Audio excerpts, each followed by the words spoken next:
టాలీవుడ్ లో నందమూరి ఫ్యామిలీకి ఓ ప్రత్యేక స్థానం ఉంది. టాలెంట్ ఉన్నా కానీ వారికి ఎన్టీఆర్ వారసులుగానే ట్రీట్ చేస్తుంటారు అభిమానులు, సినీ ప్రేక్షకులు. ఇక ఆయన కుటుంబం నుంచి హీరోగా ఎంట్రీ ఇచ్చిన నందమూరి తారక రత్న ఆశించిన స్థాయిలో ఇండస్ట్రీ హీరోగా పేరు సంపాదించుకోలేకపోయారు. అనంతరం విలన్ గా మారిన ఆడియన్స్ ఆయన్ని అంతలా ఆకట్టుకోలేకపోయారు. అయితే ఇప్పుడు కూడా తారక్ విభిన్న పాత్రలో నటించి ప్రేక్షకులను మెప్పు పొందేందుకు తెగ ట్రై చేస్తున్నాడు. ఇదంతా ఇలా ఉంటే ఇంతవరకు ఆయన భార్య ఎవరనేది ఎవరికీ తెలియదు. దివంగత ఎలిమినేటెడ్ మాధవరెడ్డి కుమారుడైన సందీప్ రెడ్డి మాజీ భార్య అలేఖ్యను తారక రత్న ప్రేమించి పెళ్లి చేసుకున్నాడు.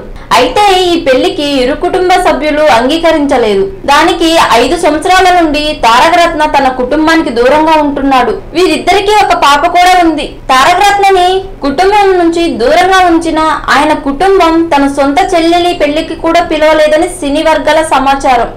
ఏది ఏమైనా మనసుకు నచ్చిన అమ్మాయి, అందులోనూ విడాకులు తీసుకున్న అమ్మాయిని పెళ్లి చేసుకోవడం కోసం అయిన వారిని కూడా వదిలేసి తారక రత్న నిజంగా అభినందించాల్సిందే.